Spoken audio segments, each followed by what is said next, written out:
Saint-Esprit, Dieu comprend ma voix. Mais au temps présent, Dieu... Telle année, quel est le plan de Dieu pour tel mois? Très concentré, il est venu. Lorsque tu recommandes, ils ont attristé son Saint-Esprit. Qu'est-ce qu'il est? Et il y a des choses... C'est celui-là, il a un projet. Verset 18. Devant Dieu. Face de Dieu. Fiez-moi faire son travail seulement se ranger de... Par le Saint-Esprit, que tu ne seras jamais déçu. Dieu recommande à Dieu un Dieu chose incroyable.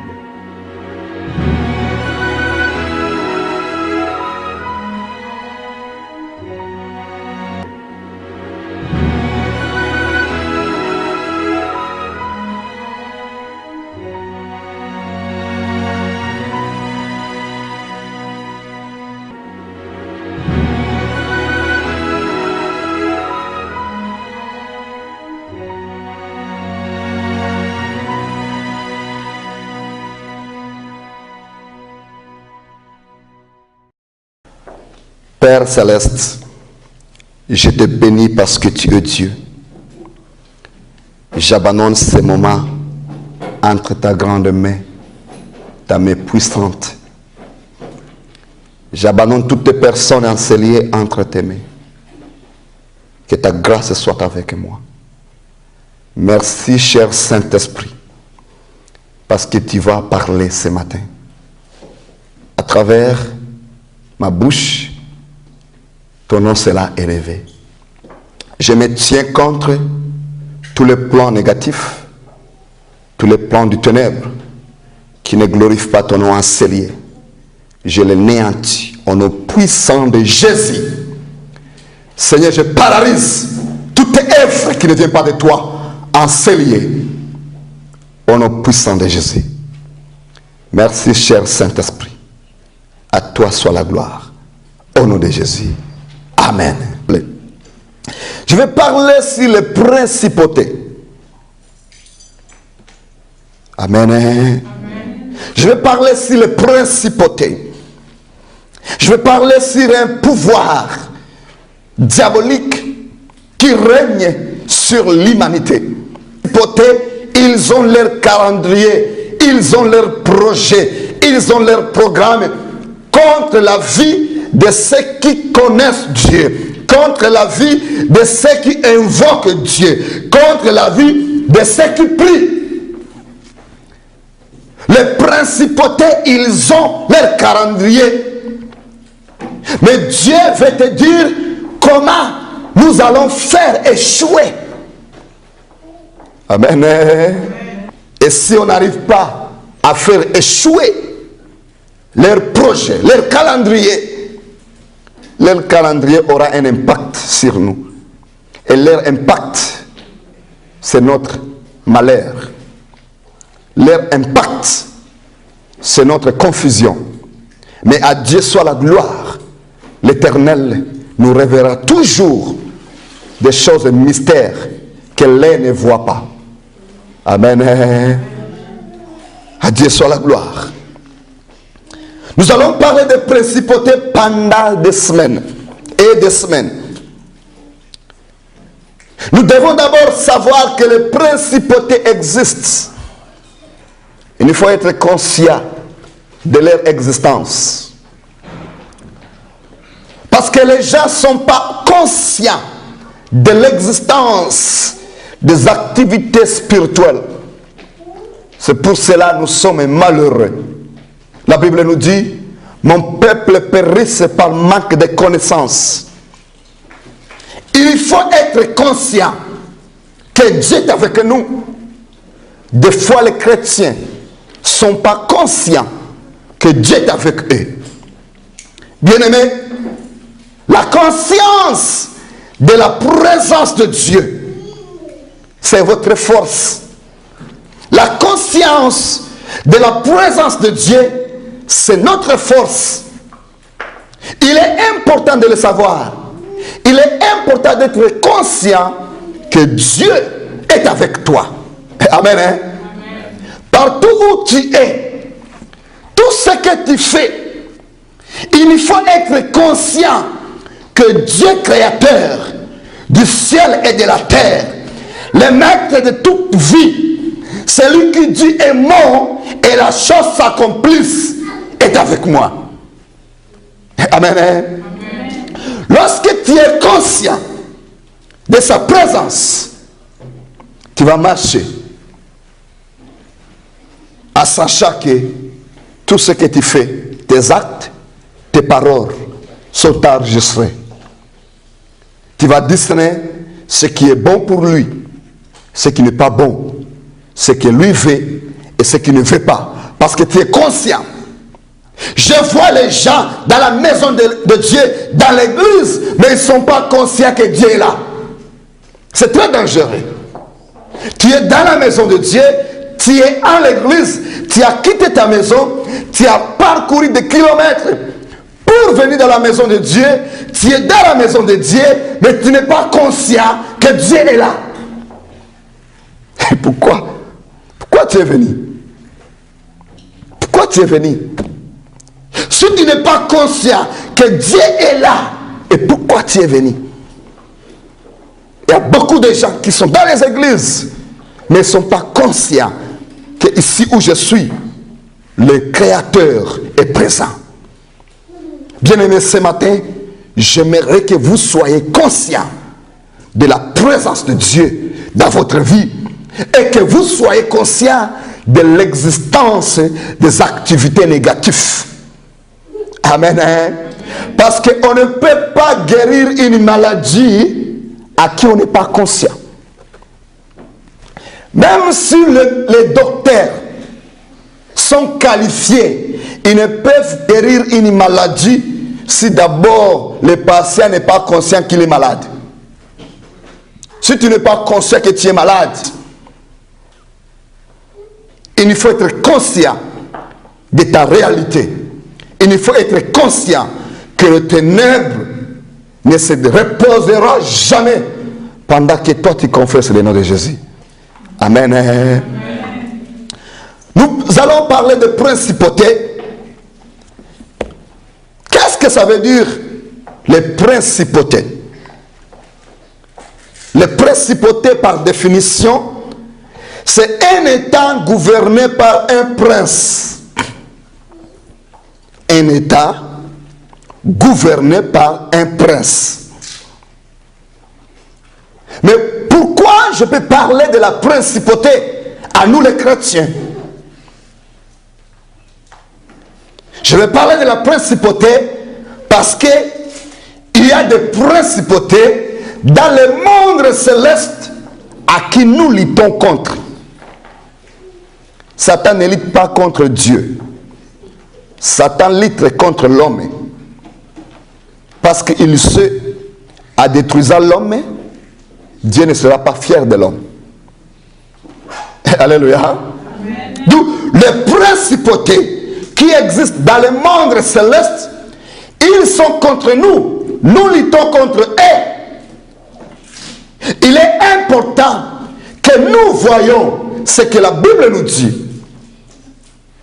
Parce que dans l'ignorance, il y a beaucoup de personnes qui sont victimes des actes de principauté. Le principauté, c'est un État gouverné par un prince. Lisons la parole de Dieu. Méditons la parole de Dieu. Que la Bible dit à propos d'eux. Si on parle d'un État gouverné par un prince, ça veut dire qu'il y a un royaume. Parce qu'un prince, c'est un fils d'un roi. Un prince ou une princesse, c'est une fille d'un roi. On ne peut pas lutter contre un prince s'il n'y a pas un roi.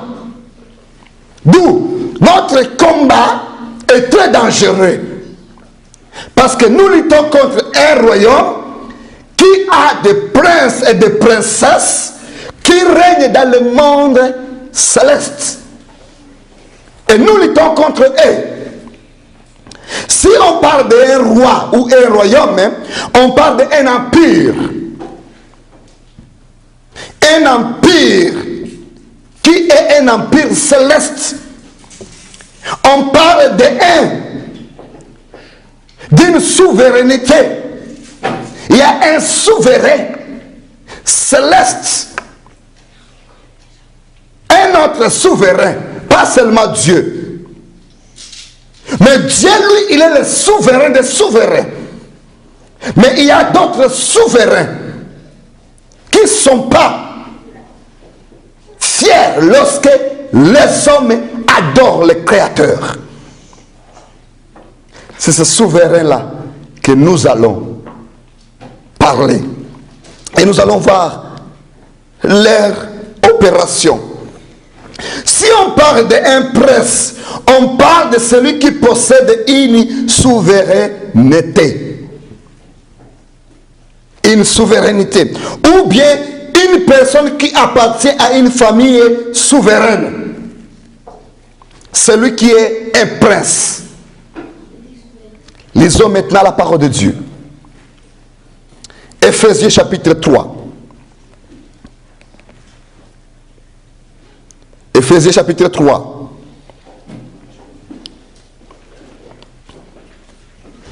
Ephésiens chapitre 3, verset 10. Nous avons tous trouvé? Ephésiens 3, 10. Qu'est-ce que vos Bibles disent? Est-ce que quelqu'un peut lire pour nous, s'il te plaît? Ephésiens 3, 10. Je lis la parole au nom de notre Seigneur Jésus-Christ. La Bible nous dit ceci. Afin que la sagesse de Dieu infiniment diverse soit maintenant manifestée par les églises, aux principautés et aux puissances dans le lieu céleste. Amen. Est-ce qu'on peut répéter encore? Afin que la sagesse de Dieu, afin que la sagesse de Dieu, infiniment grand, infiniment insondable, infiniment puissant, il faut que la sagesse de Dieu, la connaissance de Dieu, la grandeur de la sagesse de Dieu, soit quoi? Diverses, soit maintenant manifestée par l'Église. Par l'Église. Ça veut dire que afin que la sagesse de Dieu, qui est tellement grande, soit manifestée, soit connue par l'Église. Amen. Non pas par les anges. Suivons bien la parole de Dieu. Ce ne sont pas les anges à qui Dieu va faire connaître sa sagesse.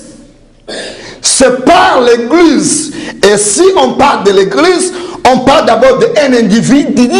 Un individu étant qu'Église. Amen. Amen. Nous sommes les églises de Dieu étant qu'individu. Nous sommes une église de Dieu étant qu'une église locale. Nous sommes une église de Dieu étant que le corps du Christ. Amen. Hein? D'où c'est le corps du Christ à qui par elle Dieu va faire manifester sa sagesse devant le qui. Lisons encore.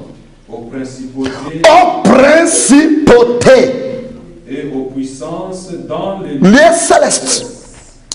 Est-ce que quelqu'un peut dire gloire au Seigneur? Gloire au Seigneur Jésus-Christ. Par moi, par toi, Dieu fera connaître aux principautés que lui est sage. Selon les textes bibliques, la sagesse de Dieu sera connue aux principautés à travers l'Église. Alléluia. Amen. À travers nous. D'où les principautés existent, bien-aimés. La Bible n'est pas fausse. Si la Bible nous parle de principautés et de l'autorité, ça veut dire que ce sont des choses qui existent. Les principautés ils ont un impact sur celui qui ignore de leur existence. Alléluia. Amen.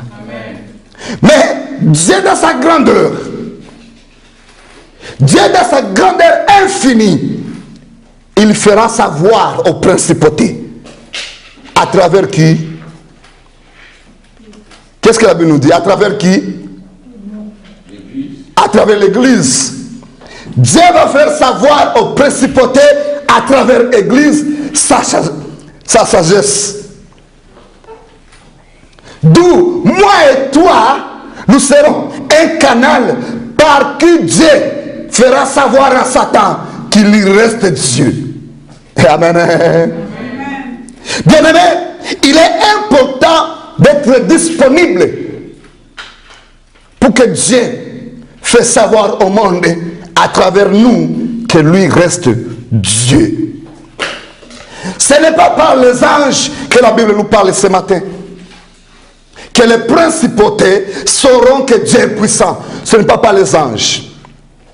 Quand on lit ce texte, ma Bible dit ceci: afin que les dominations ou afin que les principautés et les autorités dans les lieux célestes connaissent aujourd'hui par l'Église la sagesse infiniment variée de Dieu. Ici, il y a quelque chose qui est caché. Je répète, afin que les principautés et les autorités dans les lieux célestes connaissent aujourd'hui par l'Église la sagesse infiniment variée de Dieu. Ça veut dire ceci: il faut qu'aujourd'hui, par moi, les principautés sachent que Dieu est puissant. Est-ce que vous comprenez où je vais aller? Je vais aller quelque part.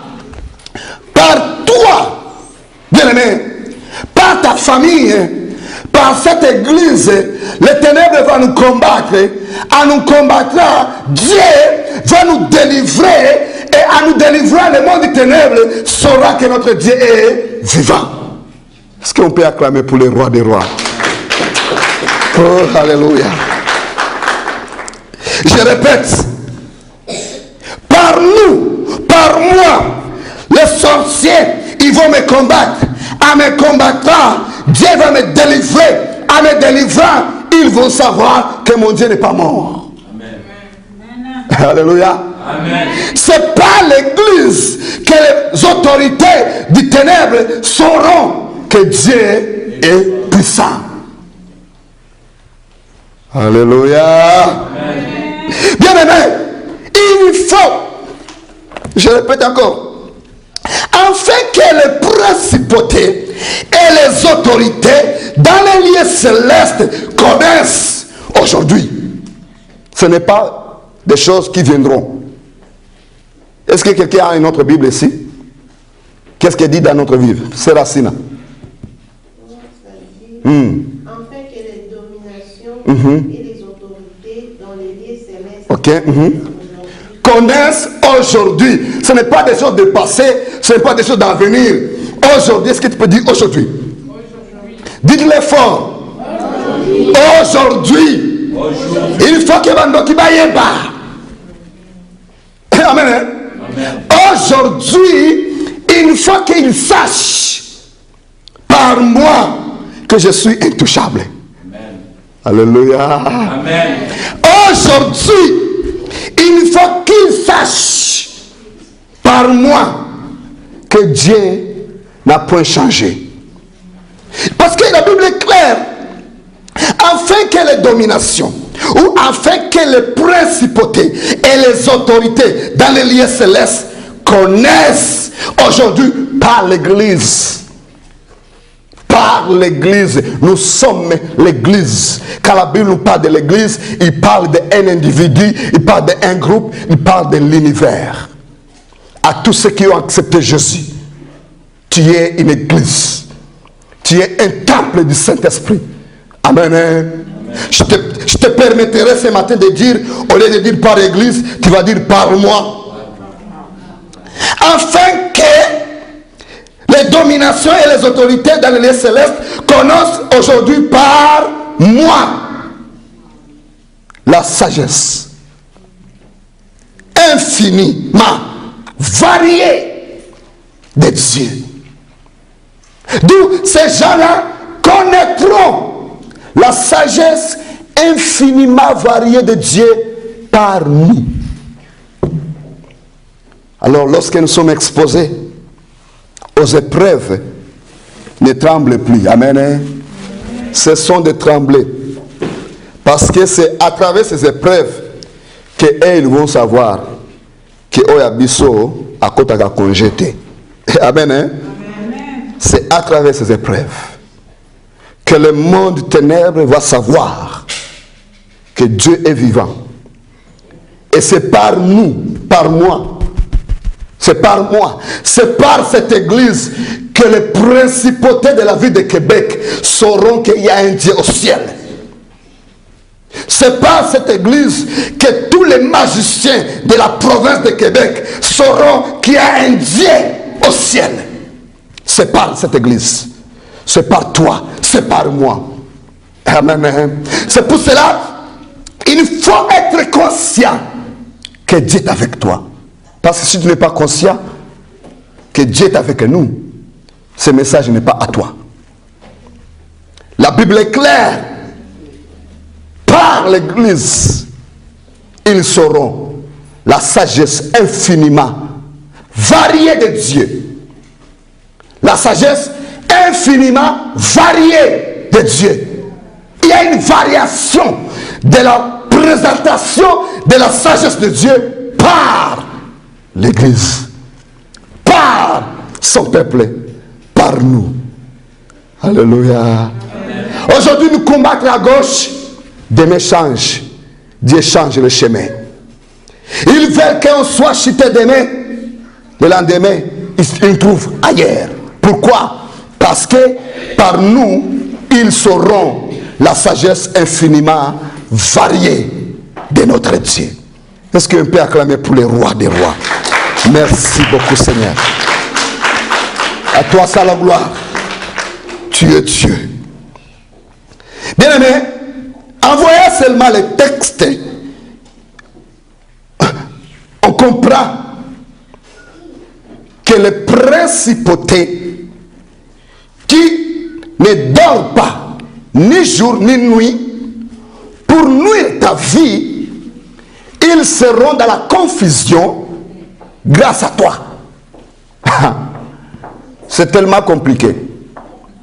D'où, à travers toi, Dieu manifestera sa grandeur et ils sauront que toi, tu n'es pas comme monsieur, madame, tout le monde. Amen. Hein? Amen. Parce que c'est par l'église qu'ils vont savoir la sagesse infiniment variée de Dieu. C'est à travers nous qu'ils vont savoir. Parlons des principautés. On va revenir dans les textes. Bien aimé, les ténèbres règnent et leur objectif, c'est détruire l'homme. Ça, c'est l'objectif principal. Et tout homme qui ne marche pas dans la voie de Dieu, et il domine sur lui. Et jour et nuit, il nuit la vie d'un enfant de Dieu. Nous sommes appelés à vivre la beauté de Dieu. Mais nous faisons face à un royaume avec des principautés. Ça veut dire des princes qui gouvernent dans le monde céleste. Mais ça ne peut pas nous faire peur.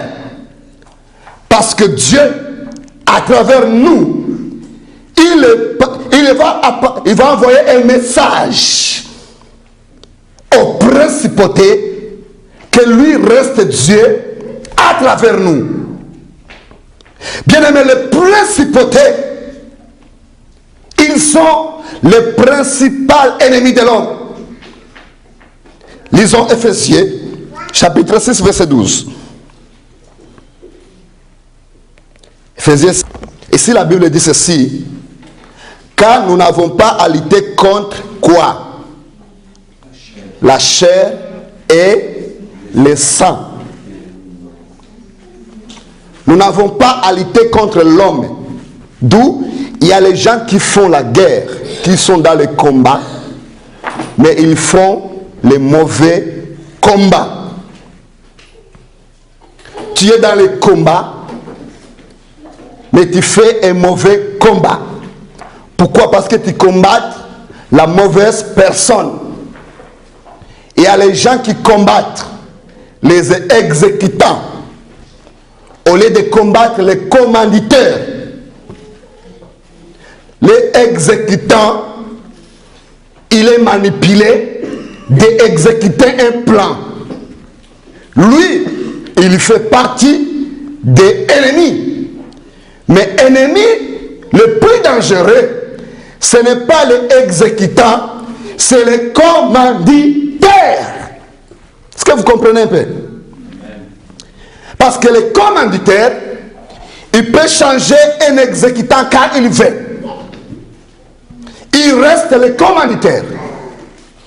Il peut utiliser telle personne aujourd'hui et demain il change la personne. Et la personne qu'on va changer demain, on va l'utiliser pour un seul but. D'où je ne fais jamais un mauvais combat. Je ne combats pas les exécutants. Moi je combats les commanditaires. Amen. Parce que je sais, si je peux néantir les commanditaires, il n'y aura pas l'exécutant qui peut me faire peur. Alléluia. Amen. Parce que la Bible nous dit, nous ne luttons pas contre la chair. La chair, ça veut dire que les hommes, ce sont les exécutants. Parce que les esprits passent par la chair pour combattre la chair. Alors tu verras un homme qui est en colère contre son frère. Parce que son frère a fait ça. Et lui, il est en colère contre son frère. Laisse-moi te dire, tu fais un mauvais combat. C'est pour cela tu échoues chaque fois. Tu combats celui-là, demain il y a un autre qui va faire le même acte. Tu les combats, le lendemain il y a quelqu'un d'autre qui va répéter le même acte. Tu les combats, le lendemain il y a quelqu'un d'autre qui va répéter le même acte. Et tu les combats. D'où tu vis avec des conflits avec tout le monde. Pourquoi? Parce que tu fais les mauvais combats. Amen. Amen. Je ne veux pas que ce matin, que tu continues à faire des mauvais combats. Il faut savoir qui est le commanditaire. Qui pousse la personne de me haïr? Qui pousse la personne de me critiquer? Qui pousse la personne de parler mal contre moi? Si je combats la personne, je perds de mon temps. Mais si je veux combattre celui qui l'a envoûté, oh, je vais gagner la guerre. Alléluia. Amen. On ne doit pas nous concentrer sur les exécutants. Concentrons-nous sur le commanditaire. Amen. Amen. Pourquoi les combats, la guerre en Afrique ne cesse pas? Pourquoi la guerre au Congo ne finit pas? On regarde Kabila, on regarde les Rwandais, on dit c'est eux nos ennemis. On oublie que c'est l'Occident qui est le commanditaire, qui manipule ces gens-là. Amen. Amen. Nous devons combattre les commanditaires. Si on peut jouer l'Occident, ces gens-là, ils vont disparaître. Mais si on les fait disparaître, demain, les autres viendront. Pourquoi? Parce que le commanditaire, il n'est pas touché. Aussi longtemps, le commanditaire n'est pas menacé. Aussi longtemps, le commanditaire n'a pas peur de toi. L'exécutant, il peut être remplacé n'importe quand. Alléluia. Amen. La Bible nous dit, on ne lutte pas contre l'exécutant. On ne lutte pas contre la chair. Un homme ne peut pas être mon ennemi. Chez moi, même si je sais que tu es sorcier, je viendrai manger chez toi. Moi, je n'ai jamais eu peur de ces gens-là. On a grandi avec eux. Je sais que tu es sorcier, je viendrai manger chez toi. Parce que je sais que si je mange chez toi et je reste étant qu'enfant de Dieu, ça sera un moyen de savoir que mon Dieu est plus puissant que toi. Amen. Amen. Je vois les gens trembler devant les sorciers. Je vois les gens plaire. Il y a même les gens qui disent il ne faut pas saluer les gens parce qu'ils peuvent faire ceci, cela. Je dis au Seigneur, tu n'as jamais accepté Jésus. On ne lutte pas contre les exécutants, contre la chair, contre l'homme. Ne fais jamais un homme ton ennemi. Ne le fais jamais. Si tu fais un homme ton ennemi parce qu'il a commis des actes qui t'ont blessé, tu fais un mauvais combat. Combien de personnes aujourd'hui, combien de chrétiens qui font des mauvais combats? Combien? Ils perdent leur temps. Ils pensent, non, si je ne le dis plus bonjour, ça sera fini. Oui, ça sera fini avec lui. Les commanditaires, il va susciter quelqu'un d'autre qui était ton pire. Il était pire ami, il va devenir pire ennemi. C'est ça qui ça se passe. Il était pire ami, l'exécutant va le manipuler, demain il devient pire ennemi. Mais si tu peux comprendre que mon ennemi n'est pas l'homme, mais mon ennemi c'est un esprit, alors tu vas changer ton stratégie de guerre. Alléluia. Amen. Tu vas changer ton stratégie de guerre. Alors ce matin, j'aimerais au départ qu'on sache à qui nous combattons. Afin que personne ne fasse plus des erreurs à faire un mauvais et très mauvais combat.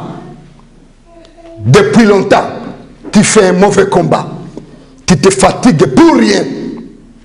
Car celui que tu combats, il n'est qu'un pion manipulé par la sorcellerie.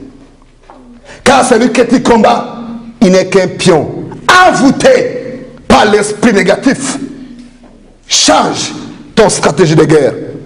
Commence à anéantir les principautés.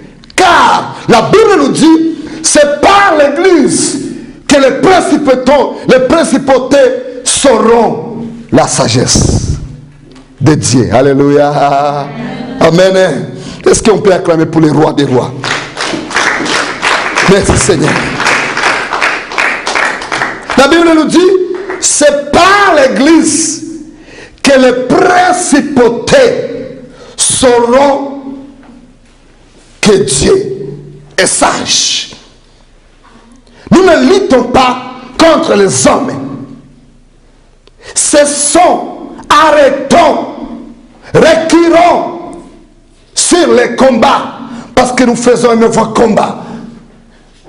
Nous haïssons les hommes, nous détestons les hommes, nous combattons les uns les autres, entre les chrétiens, entre les pasteurs, entre les frères en Christ, entre les choristes, entre les prédicateurs. C'est un mauvais combat.